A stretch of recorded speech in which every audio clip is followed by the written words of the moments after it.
Question number 25. Very important question of WDV method. Very important question. Similar question हमने straight line method में भी करा है, तो बस यही, इससे बेटर क्या चीज हो सकती है कि सिमिलर चीज हमने स्ट्रेट लाइन में भी करी हो, WDV में भी करें, तो फर्क पता चल जाता है कि स्ट्रेट लाइन और WDV में क्या फर्क है. स्पॉट द डिफरेंस के लेंगे अभी हम.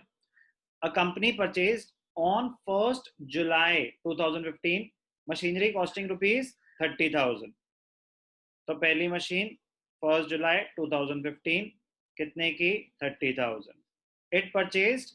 It further purchased a machinery on 1st January 2016 for rupees 20,000 and on 1st October 2016 for rupees 10,000.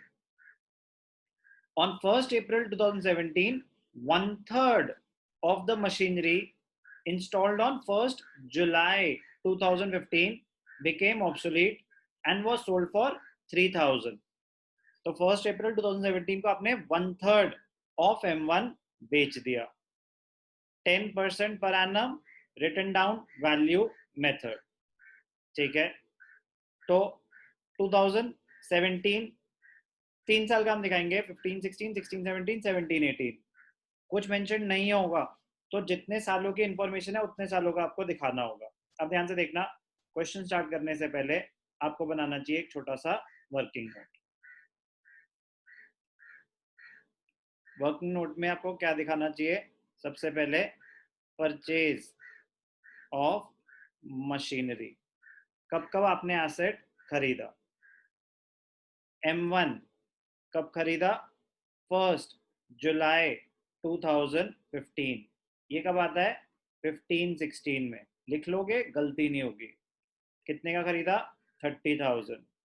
फिर आपने खरीदा M2. कब खरीदा? 1st जनवरी 2016. ये भी 15-16 में ही आता है. ये कितने का खरीदा? 20,000. फिर आपने खरीदा M3. M3 कब खरीदा? 1st October 2016. 1st October 2016. ये कब आता है? 16-17. कितने का खरीदा? 10,000 का थर्ड मशीनरी. 1st April 2017 को बेची. तो सेल ऑफ मशीनरी कब हुई? 1/3 M1. क्या बेचा आपने? 1/3 M1. कब बेचा? 1st April 2017. ये कब आता है? 17-18. कितने का बेचा? 3,000. अभी तो बेटा क्वेश्चन ही शुरू हुआ है, इसके मार्क्स नहीं मिलते, बट ये आपको मार्क्स गंवाने से बचा सकता है कि हमने कोई इंफॉर्मेशन गलत ना ले ली हो. 1st April 2017, ठीक है, तो ये इंफॉर्मेशन हमने समरी बना ली है. अब हम इसको अकाउंट्स में दिखाएंगे. तो अब मेरे लिए क्या है, ये इंफॉर्मेशन छट के आ गई है. 1st जुलाई 2015 को पहली मशीन खरीदी, तो 15-16 है पहला ईयर. क्या बना रहे हैं? Machinery account. Question number 25, WDV method, 10% पर annum. पहला ईयर है 2015-16. क्या हुआ 2015-16 में? आपने एसेट खरीदा. पहला एसेट ही कब खरीदा आपने? पहला एसेट खरीदा 1st जुलाई 2015. ध्यान से देखेंगे, जुलाई 1. अब जैसे कि पहले भी बताया था, when a part of an asset is being sold, बहुत ही इंपॉर्टेंट केस है. दो तरीके हैं इसको करने के. एक, जब आप एसेट को स्प्लिट करके नहीं दिखाते, कंसोलिडेटेड दिखाते हो और फिर वर्किंग नोट में कैलकुलेशन करके दिखाते हो. और दूसरा, आप पहले से ही स्प्लिट करके करते हो. मैं दोनों तरीके से करके दिखाऊंगा, आराम से आप देखना. पहले मैं कंसोलिडेटेड वे से करा रहा हूं. 2, बैंक अकाउंट. क्या खरीदा? M1 खरीदा. कितने का खरीदा? 30,000 का खरीदा 1st जुलाई. फिर सेम ईयर में ही जनवरी 1 को क्या खरीदा? To bank account. M2 खरीदा, सेकंड मशीनरी. वो कितने की खरीदी? 20,000. 15-16 में और कुछ नहीं हुआ, तो March 31st bye depreciation account. M1 की डेप्रिसिएशन कितनी है?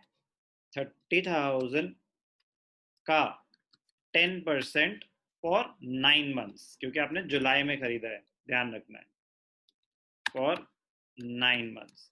तो 30,000 का 10% 3,000, 3,000 इंटू 3/4,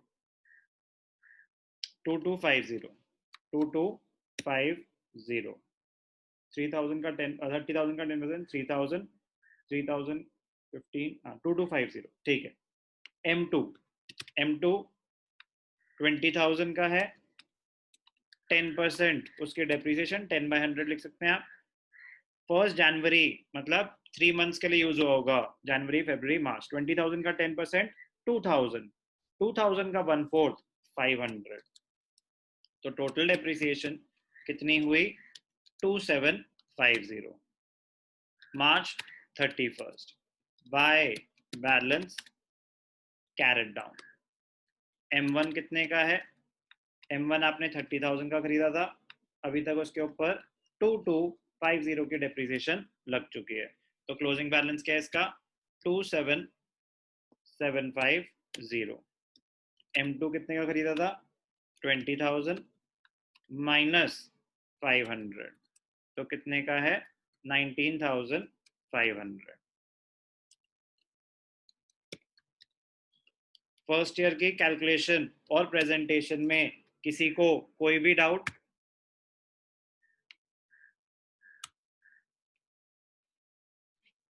आप पूछेंगे तो ही मैं आगे बढ़ सकता हूं, आप बताएंगे।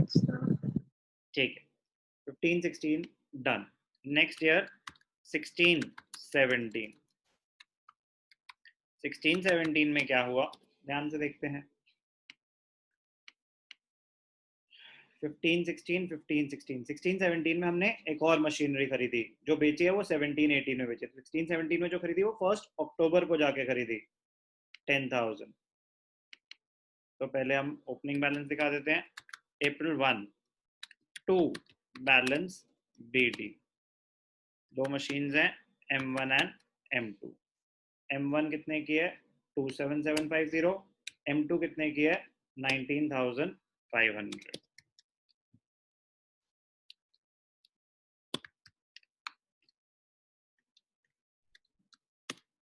सॉरी, ध्यान से देखना।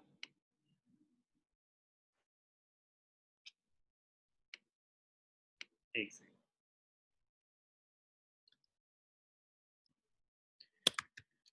Okay,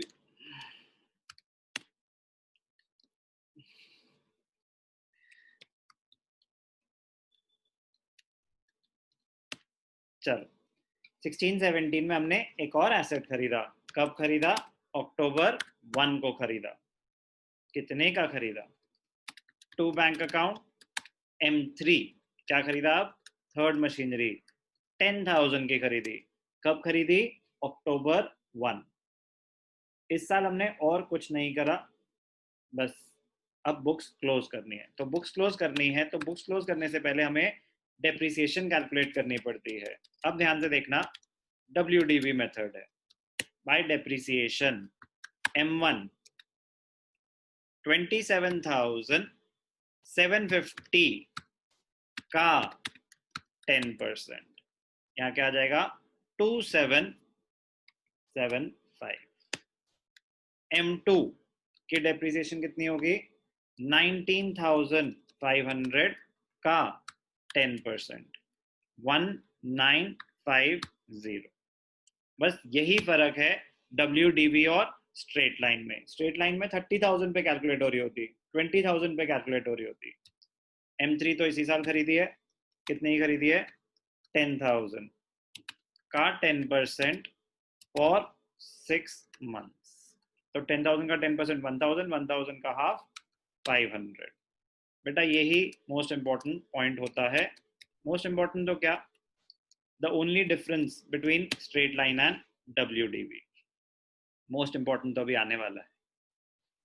March 31st by balance carried down.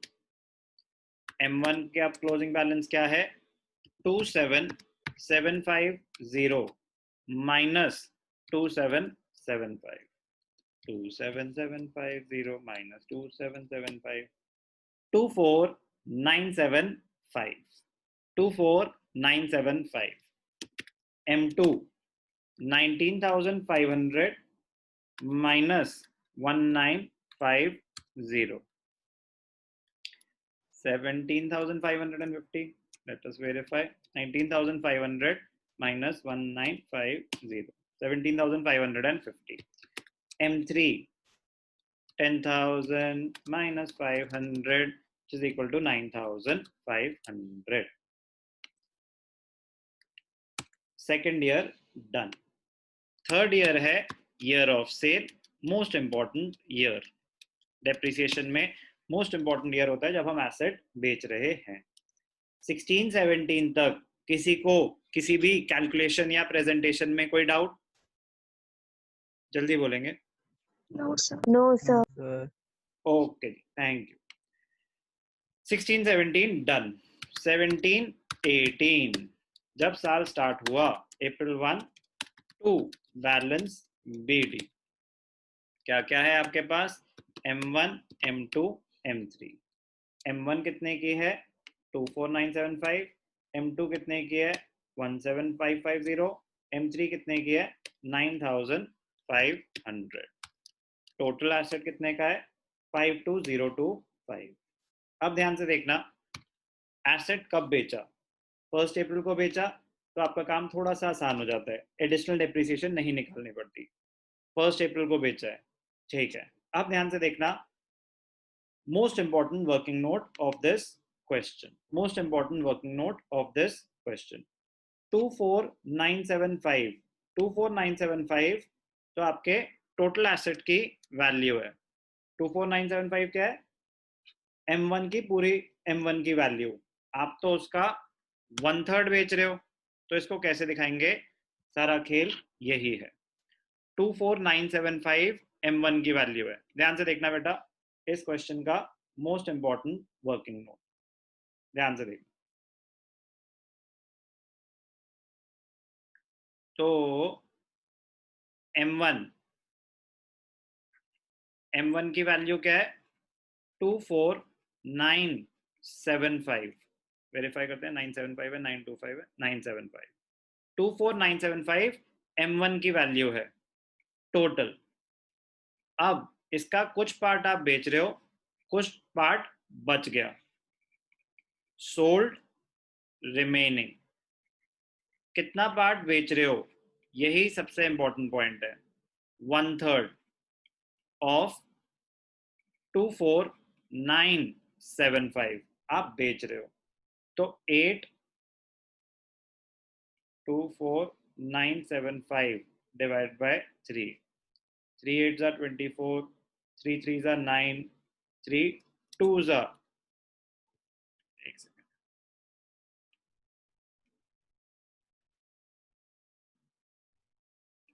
एक सेकंड.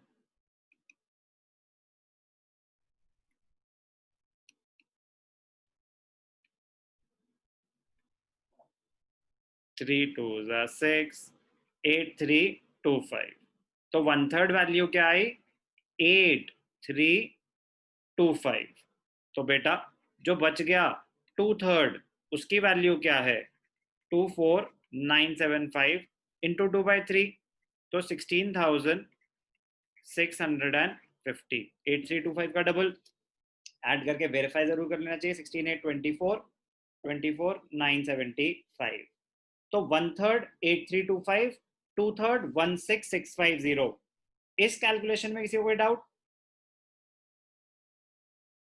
No, sir.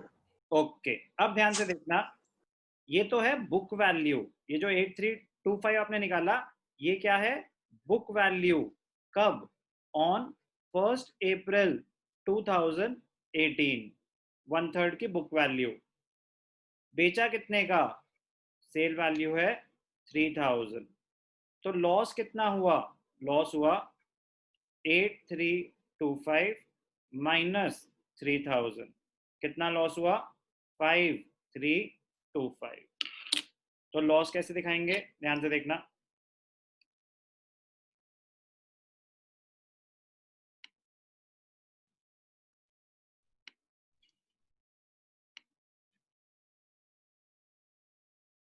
1 अप्रैल को बेच दिया तो थोड़ा सा काम आसान कर दिया आपके लिए। यहाँ पे क्या आ जाएगा, by April 1 by bank account, by bank account, brackets में लिखेंगे 1/3 M1, 1/3 M1 कितने का बेचा, 3000, उस पर थोड़ा सा नुकसान हुआ, by profit and loss account, by profit and loss account, brackets में आ जाएगा लॉस, कितना लॉस हुआ 5325, टोटल क्या आ जाएगा मेरा 8325, 8325 का एसेट गया, 3000 में 5325 का लॉस हुआ। 17-18 में मैंने और कुछ नया नहीं खरीदा, नहीं खरीदा। अब ध्यान से देखना, WDV है और ज़्यादा आसान पॉइंट है, और ज़्यादा आसान है, March 31। अब जब बुक्स क्लोज कर रहे हैं तो पहले डेप्रिसिएशन बाय डेप्रिसिएशन, क्या बचा मेरे पास 2/3 M1 बचा, तो 2/3 M1 की डेप्रिसिएशन कितनी होगी, 2/3 M1 की वैल्यू क्या थी, 2/3 M1 की वैल्यू थी 16650 जब साल स्टार्ट हुआ 2/3 की, तो कितने आ जाएगी डेप्रिसिएशन 16650 का 10%, कितनी आ जाएगी 1665। M2 की कितनी आ जाएगी, M2 है 17550 इंटू 10%, 1755। M3 के डेप्रिसिएशन कितनी आ जाएगी 9500 का 10%, 950। सब पे पूरे पूरे साल की है क्योंकि इस साल कोई नया तो खरीदा नहीं, तो डेप्रिसिएशन का टोटल निकाल लेंगे। ओके, अब क्लोजिंग बैलेंस आ जाएगा March 31 by balance carried down, क्या बचा 2/3 का M1, बैलेंस कैसे निकलेगा 16650 माइनस 1665, तो 16650 minus 1665, M2 starting 17550 minus 1755, 17550 minus 1755, ऐसे ही गलती हो सकती है, 15795। M3 का बैलेंस कितना है 9500 माइनस 950, तो 8550। तो बेटा क्लोजिंग बैलेंस ऑफ एसेट क्या आया 39,330। ये नेक्स्ट ईयर में कैरी फॉरवर्ड करके 1 अप्रैल को दिखा देंगे, कैसे दिखा देंगे वो भी दिखाई देता हूँ, कहीं कुछ रह ना जाए। 2018-19 April 1 2 बैलेंस BD क्या है आपके पास, 3 है, एक है 2/3 ऑफ M1, M2 और M3। 2/3 ऑफ M1 की वैल्यू क्या है 14985, M2 की वैल्यू क्या है 15795 और M3 की वैल्यू क्या है 8550। टोटल कितना है 39,330। क्या था ये WDV का question, when a part of an asset is sold. बहुत ही इंपॉर्टेंट क्वेश्चन है, अगर पार्ट बेचते हैं तो कैलकुलेशन कैसे करते हैं वो दिखाना बहुत जरूरी है, सिंपल सी कैलकुलेशन है बट दिखाना जरूरी है। अभी मैंने करा ऑप्शन 1 से, when consolidated amount is shown, option 1 जब मैं स्प्लिट करके नहीं दिखा रहा एसेट को, अब मैं स्प्लिट करके दिखाऊंगा। सेम क्वेश्चन अब मैं ऑप्शन 2 से करके दिखाऊंगा। अब ध्यान से देखना, सेम क्वेश्चन अगर हम ऑप्शन 2 से कर रहे होते, ऑप्शन 2 में क्या होता है कि अगर आप पार्ट ऑफ द एसेट बेच रहे हो तो उसको स्प्लिट करके दिखाओ, स्टार्टिंग से, जब आपने खरीदा है तब से ही स्प्लिट कर दो, जो इन्फॉर्मेशन आपको गिवन है उस हिसाब से। 1/3 बेचा तो 1/3 और 2/3 दो अलग एसेट की तरह डील करो। ध्यान से देखना, करके दिखाऊंगा। अब आपने एक एसेट खरीदा 30,000 का, बट अब इसको स्प्लिट कर देंगे। एक हो जाएगा 1/3 M1 और एक हो जाएगा 2/3 M1। ध्यान से देखना, 1/3 M1 और 2/3 M1। 1/3 M1 कितने का हो जाएगा? 10,000। 2/3 M1 कितने का हो जाएगा? 20,000। अब जब डेप्रिसिएशन लगेगी तो भी दो पार्ट्स में दिखाएंगे। पहली डेप्रिसिएशन ध्यान से देखना, 1/3 M1। 1/3 M1 क्या है? ध्यान से देखना, 1/3 M1 10,000 है, तो 10,000 का 10%, 1 जुलाई को खरीदी है तो इंटू 9/12। तो ये कितना होता है? 1,000 का 10%, 1,000 इंटू 9/12, 750। फिर 2/3 M1, 2/3 M1 कितने का है? 20,000 का 10% फॉर 9 months। तो 20,000 का 10% 2,000, 2,000 का 3/4 1,500। पहले क्या था? 2250। पहले डेप्रिसिएशन कितनी थी? 2250 है, तो अभी भी 2250, लेकिन दो एसेट्स में स्प्लिट हो गई।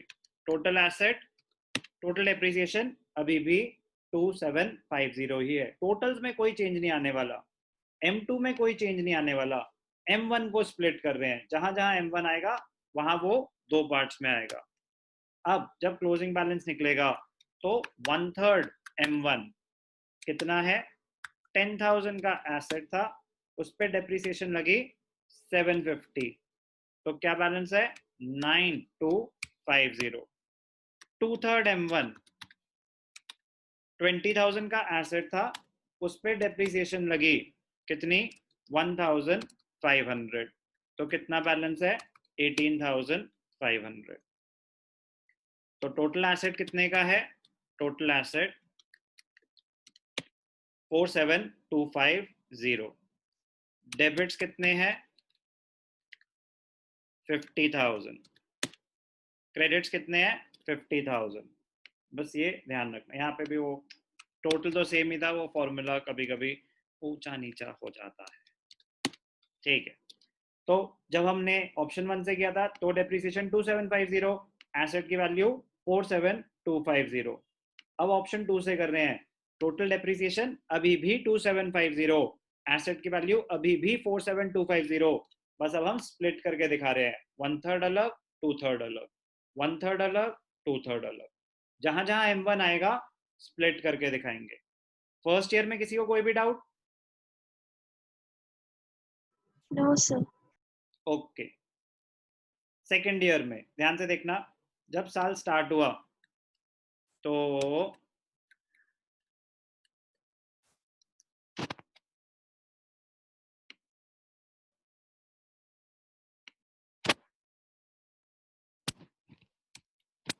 क्या है आपके पास? 1/3 M1 और 2/3 M1। 1/3 M1 कितने का? 9250। 2/3 M1 कितने का? 18,500। M2 19,500 का, M2 से कोई लेना देना है नहीं। अब जब डेप्रिसिएशन निकालेंगे तो 1/3 M1 की डेप्रिसिएशन कितनी होगी? 9250। 9250 का 10%, 925। 2/3 M1 की डेप्रिसिएशन क्या होगी? 2/3 M1 की डेप्रिसिएशन होगी 18,500 का 10%, 1850। M2 की नो चेंज, M3 की no change. Total depreciation check करेंगे, 5225। पहले कितनी थी? पहले भी 5225, टोटल में कोई चेंज नहीं आएगा, बस स्प्लिट कर दिया M1 को। अब जब क्लोजिंग बैलेंस निकालेंगे ध्यान से देखना, तो 1/3 M1 कितने का है 9250 माइनस 925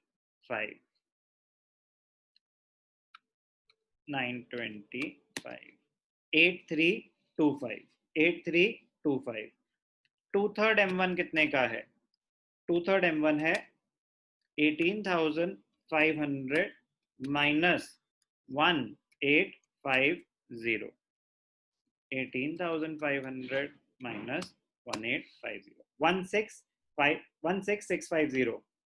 अब जो हमने स्प्लिट करके कैलकुलेट किया था, अब ध्यान से देखना, टोटल कितना है 24975, पहले क्लोजिंग बैलेंस कितना आ रहा था 24975, तो जब 24975 आ रहा था तो हमने स्प्लिट करके ये कैलकुलेशन करी थी, यहाँ पे जाके इस स्टेज पे जब हम एसेट बेच रहे हैं। जब आप स्प्लिट करके कर रहे हो तो आपको ये कैलकुलेशन नहीं करनी पड़ती, बस ये एडवांटेज होता है स्प्लिट करके करने का। अब क्या दिखाएंगे ध्यान से देखना,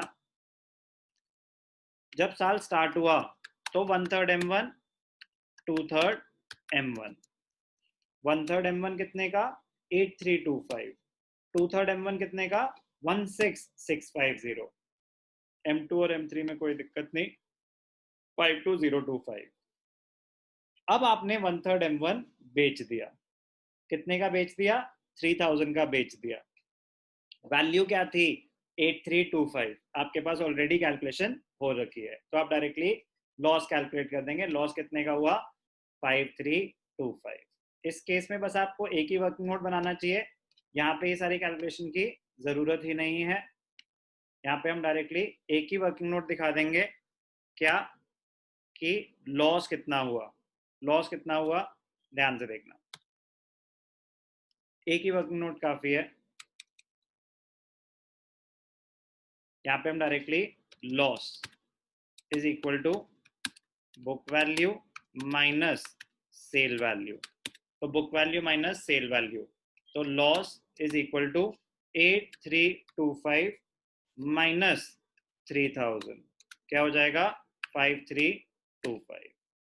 तो हमने लॉस दिखा दिया, यहाँ पे कोई चेंज नहीं है 5325 का लॉस आ गया यहाँ पे। अब क्या होगा, जो एसेट बच गया, कितना बचा हुआ था 2/3 M1 16650, उसके डेप्रिसिएशन 10%, उसके बाद कोई भी चेंज नहीं है।